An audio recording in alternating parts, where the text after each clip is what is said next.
नमस्कार साथियों, मैं देवेंद्र सिंह। स्वागत है आपका अपने चैनल होम ट्यूटर्स में। तो आज मैं आपके लिए लाया हूँ 25 यानी 25 ऐसे इम्पोर्टेंट क्वेश्चन जो कि एनटीपीसी और रेलवे के एग्ज़ाम के हिसाब से मोस्ट इम्पॉर्टेंट क्वेश्चन है, यानी रामबाण कह सकते हैं आप। ठीक है, और ये वनडे एग्ज़ाम, जितने भी वनडे एग्ज़ाम होते हैं उनके लिए, सभी एग्ज़ाम्स के लिए इम्पोर्टेंट वीडियो रहेगी। तो वीडियो को लास्ट तक देखें। अगर वीडियो पसंद आए तो चैनल को सब्सक्राइब करें, लाइक करें, कमेंट करें और दोस्तों के साथ शेयर करना ना भूलें। चलिए चलते हैं आगे। क्वेश्चन नंबर 1 है, टेबल टेनिस किस देश का राष्ट्रीय खेल है? आपके पास ऑप्शन है स्कॉटलैंड, रूस, चीन या फिर ऑस्ट्रेलिया। ठीक है, तो टेबल टेनिस जो है वो आपका चीन का राष्ट्रीय खेल है। यानी चीन का ये राष्ट्रीय खेल नहीं है, ये चीन का एक लोकप्रिय खेल है। यानी चीन में ये सबसे ज़्यादा खेला जाता है। और इसका दूसरा नाम जो है वो है आपका पिंग पोंग, यानी इस नाम से भी चाइना में इसको बुलाते हैं। ठीक है, तो ऑप्शन सी यानी चीन का राष्ट्रीय खेल टेबल टेनिस हो गया। अब देखो स्कॉटलैंड का राष्ट्रीय खेल कौन सा है, वो है आपका रग्बी फुटबॉल। रग्बी फुटबॉल, ठीक है। और रूस का हो गया बंदी, यानी एक तरह से रूसी हॉकी। रूसी हॉकी।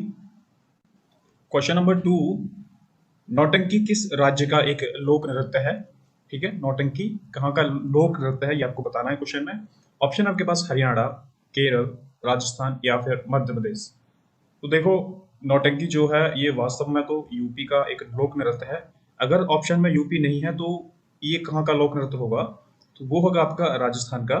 ठीक है, अगर ऑप्शन में यूपी नहीं है तो, अगर यूपी है तो सबसे पहले यूपी आंसर सही होगा, अगर यूपी नहीं है तो राजस्थान इसका सही आंसर हो गया। ठीक है, अब देखो यूपी के और भी लोक नृत्य हैं, जैसे हो गया आपका रासलीला। रासलीला एक हो गया आपका कजरी। ये कजरी जो है वो सबसे ज्यादा एग्जाम में पूछा जाता है। ठीक है, यानी कजरी कहाँ का लोक नृत्य है, तो वो है आपका उत्तर प्रदेश का। ठीक है, इस तरह से ये उत्तर प्रदेश के थोड़े से लोक नृत्य हो गए। एक हो गया इसमें झूला, उत्तर प्रदेश का ही लोक नृत्य। अब राजस्थान के देख लेते हैं। राजस्थान का जो सबसे लोकप्रिय लोक नृत्य है वो है आपका झूमर। एक हो गया झूमर, गणगौर और फूंदी, ये कुछ राजस्थान के लोक नृत्य हो गए। ठीक है, तो सी ऑप्शन इसका सही हो गया। चलते हैं नेक्स्ट क्वेश्चन पर। तो तीसरे क्वेश्चन पर चलते हैं। क्वेश्चन है, निम्नलिखित में से कौन सा अंगूर में पाए जाने वाला मुख्य कार्बनिक अम्ल है? ठीक है, यानी अंगूर में कौन सा कार्बनिक अम्ल पाया जाता है? ऑप्शन आपके पास amino acid, tartaric acid, glycolic acid या फिर स्यूसैनिक एसिड। ठीक है, तो अंगूर में जो अम्ल पाया जाता है वो होता है आपका टार्टरिक अम्ल। ठीक है, तो ऑप्शन बी इसका सही आंसर हो गया। अब अम्ल होता क्या है? अम्ल होते हैं जो कि एक ऐसा यौगिक जो कि पानी में घुलने के बाद में, यानी जल में घुलने के बाद में हाइड्रोजन प्लस आयन देते हैं, हाइड्रोजन का धनायन देते हैं। ठीक है, और ये स्वाद में खट्टे होते हैं। अम्ल जो हैं स्वाद में खट्टे होते हैं। कैसे होते हैं? खट्टे। ठीक है, तो बी ऑप्शन इसका सही हो गया। नेक्स्ट क्वेश्चन पर चलते हैं। क्वेश्चन नंबर 5, निम्नलिखित में से कौन सा ग्रह मानव द्वारा खोजा गया प्रथम ग्रह है? तो आपको बताना है कि सबसे पहले जो ग्रह खोजा गया था वो कौन कौन सा है। ऑप्शन आपके पास नेपच्यून यानी वरुण, यूरेनस यानी अरुण, अरुण ये हो गया आपका वरुण। ठीक है, ये आपका प्लूटो और ये हो गया आपका बृहस्पति, बृहस्पति। ठीक है, तो आपको बताना है कि सबसे पहला कौन सा ग्रह खोजा गया था। तो वो खोजा गया था आपका यूरेनस यानी अरुण ग्रह खोजा गया था, और इसकी खोज की थी विलियम हर्सेल ने। किसने? विलियम हर्सेल ने, हर्सेल ने करी थी 1781 में। ठीक है, 1781 में विलियम हर्सेल ने अरुण ग्रह की सर्वप्रथम खोज की थी, यानी जो मानव द्वारा खोजा गया सर्वप्रथम ग्रह था वो है आपका अरुण। ठीक है, चलते हैं नेक्स्ट क्वेश्चन पर। क्वेश्चन नंबर 6 है, निम्नलिखित में से कौन सा भारत का पहला सुपर कंप्यूटर है? ठीक है, तो भारत का पहला जो सुपर कंप्यूटर है वो आपको बताना है। ऑप्शन आपके पास परम 8000, विक्रम 100, एका या फिर अनुपम। ठीक है, तो सबसे भारत का जो सबसे पहला सुपर कंप्यूटर था वो है आपका परम 8000। ठीक है, परम 8000, और ये जो स्थापित किया गया था ये 1991 यानी 1991 में भारत में स्थापित किया गया था। तो ए ऑप्शन इसका सही हो जाता है। अब यहाँ तो हो गए भारत का, अगर विश्व का पूछे यानी विश्व का पहला सुपर कंप्यूटर, तो वो हो जाएगा आपका क्रे 1, यानी CRAY क्रे 1, ठीक है। और ये बनाया गया था आपका 1979 में, ठीक है, 1979 में वर्ल्ड का पहला सुपर कंप्यूटर बनाया गया था, और 1991 में इंडिया का पहला सुपर कंप्यूटर बनाया गया था जिसका नाम है परम 8000, ठीक है। तो ए ऑप्शन इसका सही हो जाता है। अब चलते हैं नेक्स्ट क्वेश्चन पर। क्वेश्चन नंबर 7 है, भारतीय संविधान में पहला संशोधन कब किया गया था? यानी सबसे पहला संशोधन बताना है आपका। अब देखो 1950 में संविधान लागू हुआ था, तो उसके कितने साल बाद पहला संशोधन हुआ था? तो ऑप्शन है आपके पास 1991, सॉरी 1951, 1953, 1955 या फिर 1957। तो आपको बताना है पहला संशोधन कब हुआ। तो पहला संशोधन हुआ था आपका 1951 में, 1951 में। अब क्या हुआ था संशोधन, ये भी देख लो। जब संविधान 1950 में लागू हुआ था तो उसमें 395 आर्टिकल थे और 8 अनुसूचियां थी। तो भूमि सुधार को लेकर एक 9वीं अनुसूची जोड़ी गई थी। 9वीं अनुसूची कब जोड़ी गई थी? पहला संविधान संशोधन 1951 में, यानी भूमि सुधार से संबंधित अनुसूची जोड़ी गई थी पहले संशोधन में, ठीक है। तो ए ऑप्शन इसका सही हो जाता है 1951, ठीक है। अब चलते हैं अगले क्वेश्चन पर। अगर आपने चैनल अभी तक सब्सक्राइब नहीं किया है तो चैनल को सब्सक्राइब कर लें। अगर वीडियो अच्छी लग रही हो तो वीडियो को लाइक जरूर करें, नीचे कमेंट भी करें। चलते हैं अगले क्वेश्चन पर। क्वेश्चन नंबर 8 है, निम्नलिखित रेलगाड़ियों में से कौन सी भारत में समय और दूरी के संदर्भ में सबसे लंबी रेल मार्ग पर चलने वाली गाड़ी है? मतलब कौन सी है, कौन सी गाड़ी रेल मार्ग पर चलती है? ऑप्शन आपके पास हिमसागर एक्सप्रेस, नवयुग एक्सप्रेस, विवेक एक्सप्रेस या फिर जम्मू एक्सप्रेस। तो आपको बतानी है समय और दूरी के संदर्भ में सबसे लंबी जो रेल है, वो सबसे लंबा सफर कौन सी रेलगाड़ी तय करती है, ये आपको बताना है, ठीक है। तो जो सबसे लंबी रेल मार्ग पर चलती है वो है आपकी विवेक एक्सप्रेस, ऑप्शन नंबर सी। ये आपका डिब्रूगढ़ से स्टार्ट होती है, डिब्रूगढ़ से स्टार्ट होती है और कन्याकुमारी तक जाती है। कहाँ तक? कन्याकुमारी तक, ठीक है। डिब्रूगढ़ से स्टार्ट होकर कन्याकुमारी तक जाती है और ये लगभग यानी 4246 किलोमीटर का सफर तय करती है। कौन सी गाड़ी? विवेक एक्सप्रेस। तो ऑप्शन सी इसका सही आंसर हो जाता है, यानी सबसे लंबी दूरी तय करती है विवेक एक्सप्रेस डिब्रूगढ़ से कन्याकुमारी तक, ठीक है। नेक्स्ट क्वेश्चन पर चलते हैं। क्वेश्चन नंबर 9, भारत का सबसे बड़ा तथा दुनिया का दूसरा सबसे बड़ा मठ तवांग मठ कहाँ पर स्थित है? ठीक है, तो दूसरा सबसे बड़ा मठ बताना है आपको भारत में, वो कहाँ पर स्थित है। ऑप्शन आपके पास सिक्किम, पश्चिम बंगाल, अरुणाचल प्रदेश या फिर नागालैंड, ठीक है। तो ये दूसरा सबसे बड़ा मठ है, तो वो है आपका अरुणाचल प्रदेश में, ठीक है। ये भारत के अरुणाचल प्रदेश में है, तवांग नदी घाटी के समीप, ठीक है। और एक सबसे बड़ा कौन सा है, वो है एक पोताला महल, पोताला महल ये सबसे बड़ा मठ है, ठीक है। और ये दूसरा सबसे बड़ा मठ जो है वो भारत में स्थित है, कहाँ पर? अरुणाचल प्रदेश में। ऑप्शन सी इसका सही आंसर हो जाता है। नेक्स्ट क्वेश्चन पर चलते हैं। 1885 में भारतीय राष्ट्रीय कांग्रेस की स्थापना किसके द्वारा की गई थी? ठीक है, ऑप्शन आपके पास एलन ऑक्टेवियन ह्यूम, व्योमेश चंद्र बनर्जी, मौलाना अबुल कलाम आजाद या फिर जॉर्ज यूल, ठीक है। तो भारतीय राष्ट्रीय कांग्रेस की स्थापना हुई थी 1885 में, तो वो किसने की थी? वो की थी एलन ऑक्टेवियन ह्यूम ने, यानी ऑप्शन नंबर ए इसका सही आंसर है। एलन ऑक्टेवियन ह्यूम ने, यानी ए ओ ह्यूम, एग्जाम में शॉर्ट फॉर्म में आ जाती है ए ओ ह्यूम, ठीक है, ने भारतीय राष्ट्रीय कांग्रेस की स्थापना करी थी 1885 में, ठीक। और इसके जो पहले अध्यक्ष थे वो थे आपके व्योमेश चंद्र बनर्जी, यानी WC बनर्जी, ठीक है। तो ए ऑप्शन इसका सही है, एलन ऑक्टेवियन ह्यूम ने राष्ट्रीय कांग्रेस की स्थापना करी थी। नेक्स्ट क्वेश्चन,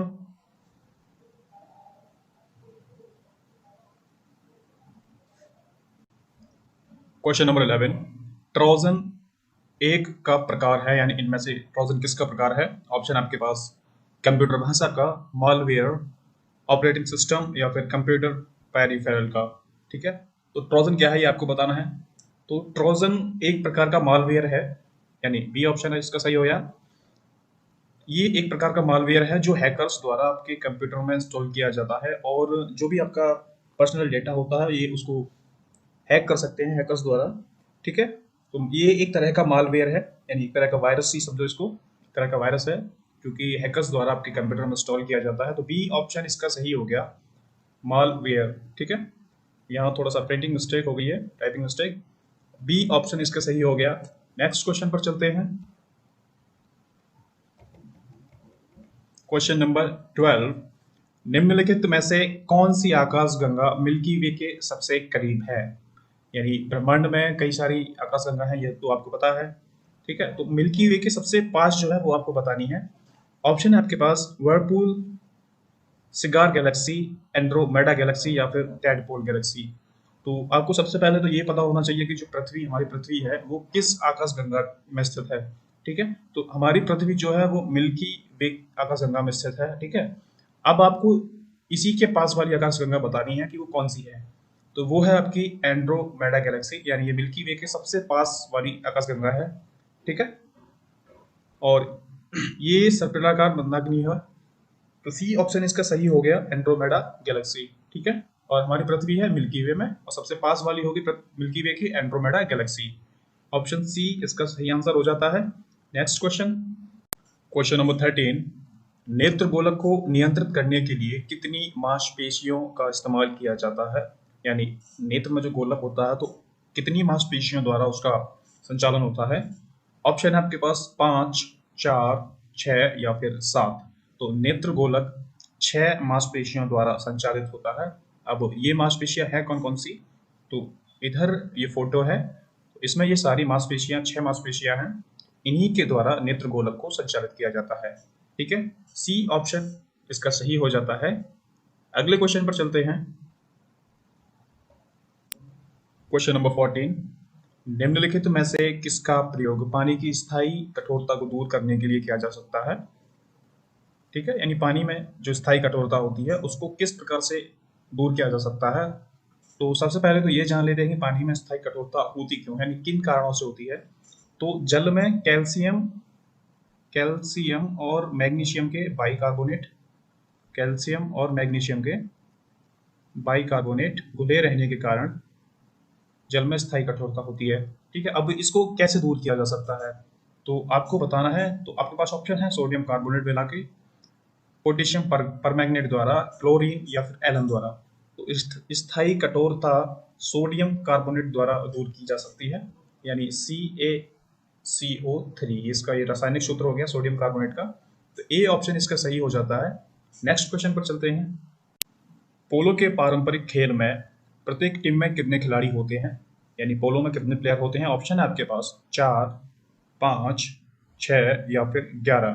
ठीक है, तो पोलो में 4 प्लेयर होते हैं प्रत्येक टीम में। ठीक है, ए ऑप्शन इसका सही आंसर है। अब पोलो, ये इसकी शुरुआत कहाँ से हुई थी? तो इसकी शुरुआत जो हुई थी वो हुई थी आपके फ्रांस से, यानी सबसे पहले फ्रांस में इसका जन्म हुआ था पोलो खेल का। ठीक है, और इससे पोलो खेल से संबंधित कुछ शब्द हैं जो कि एग्जाम में पूछे जाते हैं, जैसे आपका हो गया एक बटर और एंगल शॉट, चुक्का। ये पोलो खेल से संबंधित शब्द हैं जो कि एग्जाम में क्वेश्चन के पूछे जाते हैं। ठीक है, तो प्रत्येक टीम में 4 प्लेयर होते हैं। नेक्स्ट क्वेश्चन पर चलते हैं।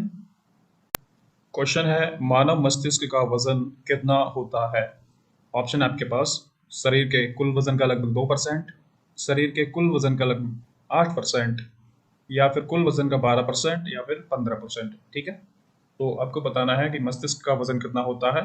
तो शरीर के कुल वजन का 2%, यानी ऑप्शन नंबर ए इसका सही आंसर हो गया। 2% मस्तिष्क का वजन होता है। ये लगभग 1400 ग्राम के करीब वजन होता है मानव मस्तिष्क का। ठीक है, तो कुल वजन के लगभग 2% के बराबर वजन होता है। ए इसका सही ऑप्शन हो गया। नेक्स्ट क्वेश्चन पर चलते हैं। क्वेश्चन नंबर 17, निम्न में से कौन सी नदी सिंधु नदी की सहायक नदी नहीं है? क्या नहीं है? सिंधु नदी की सहायक नदी नहीं है। ऑप्शन है आपके पास ब्यास, सतलज, चंबल या फिर रावी। ठीक है, तो सिंधु नदी की जो सहायक नदी नहीं है वो है आपकी चंबल, यानी चंबल जो है सिंधु नदी की सहायक नदी नहीं है। ये यमुना नदी की सहायक नदी है, यमुना नदी की सहायक नदी। ठीक है, कौन सी? चंबल। और ये निकलती कहाँ से है? ये एमपी के एमपी के पावा पहाड़ी से निकलकर इटावा के पास, यानी इटावा के पास करीब 1050 किलोमीटर की दूरी तय कर कर यमुना नदी में मिल जाती है। कहाँ पर? यमुना नदी में मिल जाती है। कहाँ पर? इटावा में। ठीक है, तो चंबल नदी जो है वो सिंधु नदी की सहायक नदी नहीं है। नेक्स्ट क्वेश्चन पर चलते हैं। नंबर 18, भारत को किस वर्ष में विश्व स्वास्थ्य संगठन यानी WTO द्वारा पोलियोग्रस्त सूची से निकाल दिया गया था? तो ये आपका 2012 में निकाल दिया गया था।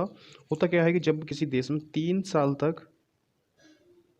साल तक अगर कोई भी पोलियो पॉजिटिव नहीं पाया जाता है तो उस देश को पोलियोग्रस्त देश सूची से निकाल दिया जाता है और कुछ साल बाद उसे घोषित कर दिया जाता है। ठीक है, क्वेश्चन नंबर 19, भारी जल क्या है, यानी आपको बताना है भारी जल है क्या। तो ऑप्शन है आपके पास मोनेटेरियम ऑक्साइड, पॉलिटोरियम ऑक्साइड, ड्यूटेरियम ऑक्साइड या फिर ट्रीशियम ऑक्साइड। तो भारी जल का यूज़ होता है आपका जो नाभिकीय संयंत्र होते हैं, नाभिकीय संयंत्र, तो उनमें इसका यूज़ होता है और वो होता है आपका ड्यूटेरियम ऑक्साइड। ठीक है, और इसका जो रासायनिक फॉर्मूला होता है वो होता है D2O।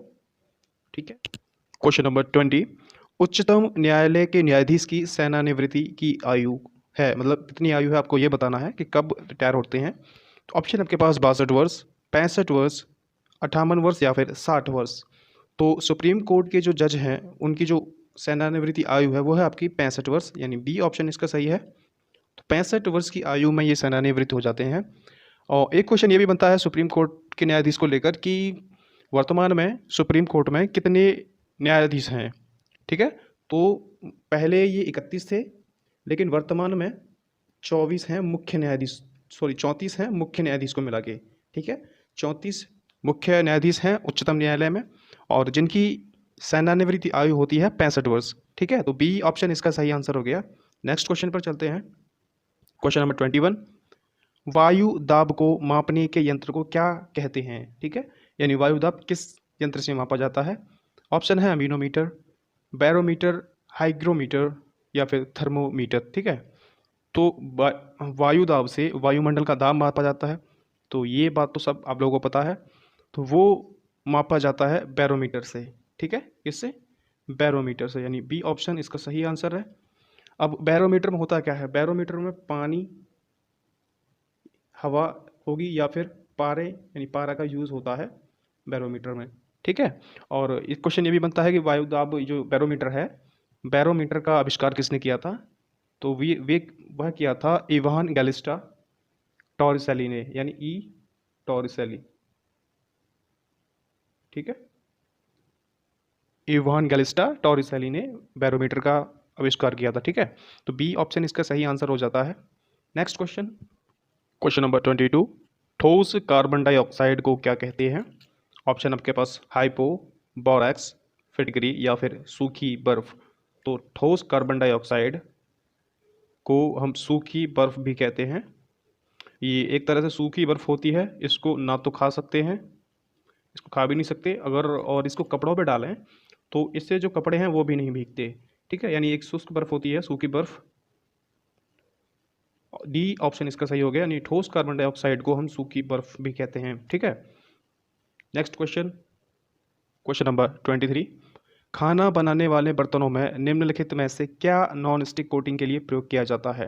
तो जो खाने बनाने वाला बर्तन होता है तो उस पर एक तरह का पेंट किया जाता है, यानी पॉलिश की जाती है।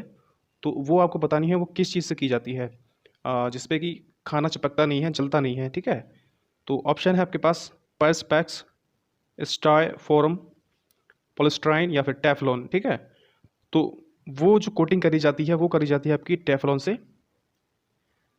इसमें अगर आप तेल ना डालो, अगर बिना तेल की सब्जी बनाओगे तो वो चिपकती नहीं है उससे। वो जैसा काला काला बर्तन देखा हो आपने, यानी उस पर काली रंग की कोटिंग करी जाती है, वो टेफलॉन की कोटिंग होती है। ठीक है, तो डी ऑप्शन इसका सही आंसर हो गया। नेक्स्ट क्वेश्चन, टॉक्सिलॉजी में किसका अध्ययन किया जाता है। तो ये आपको बताना है। ऑप्शन आपके पास इंसानी व्यवहार, जहर, भूक्षरण या फिर चट्टान। ठीक है, तो टॉक्सिलॉजी में किसका अध्ययन किया जाता है। तो वो अध्ययन किया जाता है जहर का, यानी जितने भी प्रकार के जहर हैं तो उनका अध्ययन टॉक्सिलॉजी में किया जाता है, यानी बी ऑप्शन इसका सही आंसर हो गया।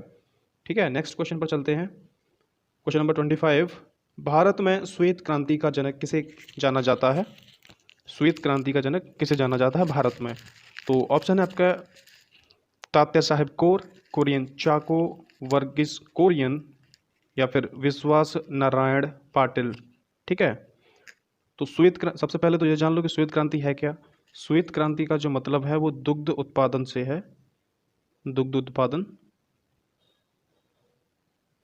ठीक है, तो श्वेत क्रांति का जो जनक है भारत में वो वर्गीस कुरियन को जाना जाता है, वर्गीस कुरियन को। ठीक है, और भारत जो है विश्व में पहला स्थान है जिसका दूध उत्पादन करने में, किसके, भारत का। तो सी ऑप्शन इसका सही आंसर हो जाता है। अगर ये वीडियो अगर आपको अच्छा लगा हो तो वीडियो को लाइक करें और नीचे कमेंट करें और अपने चैनल को सब्सक्राइब भी करें। ठीक है।